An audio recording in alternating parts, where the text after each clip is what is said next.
Now let's move to our first story. And Ghana's climate change story is quite alarming, with rising temperatures and erratic rainfall patterns already impacting the country's economy and food security. As world leaders meet in Azerbaijan for COP29 summit, President Akufo-Addo's address has come under intense scrutiny, with some saying the content was far away from reality. George Queenin, my colleague, has more in the following report. Climate change may seem complex, but its impacts are devastating, requiring urgent attention. This has compelled countries to take action to ensure a sustainable future. The COP summit have offered platforms to ensure this is made possible.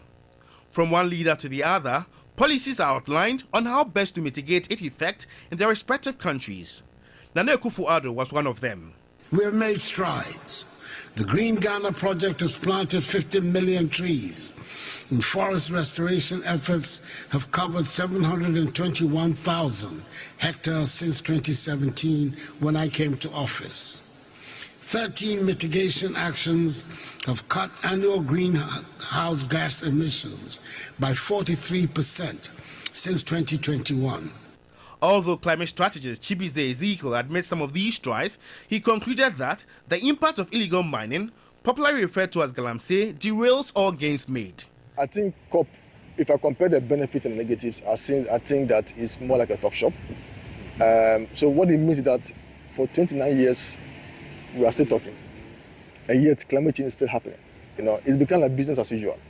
I think people go there to do business, but the real changes are not happening.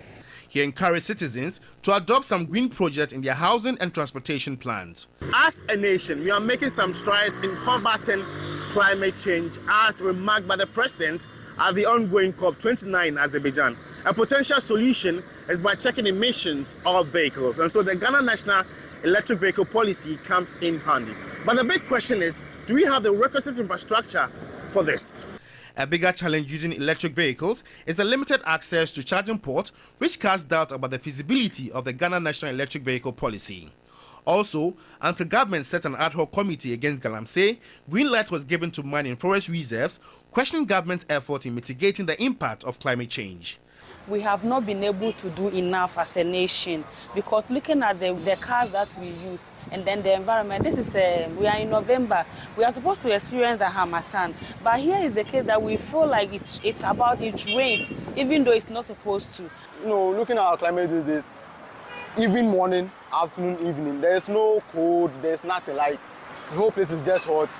So I think basically, the government should put in more, or maybe there should be some sort of maybe a law or something, something should be done to grow more trees. Summits like COP29 have had many saying it is a talk shop as usual, but real solutions in real time is what is needed to combat the menace. George Queenin, TV3 News, Accra.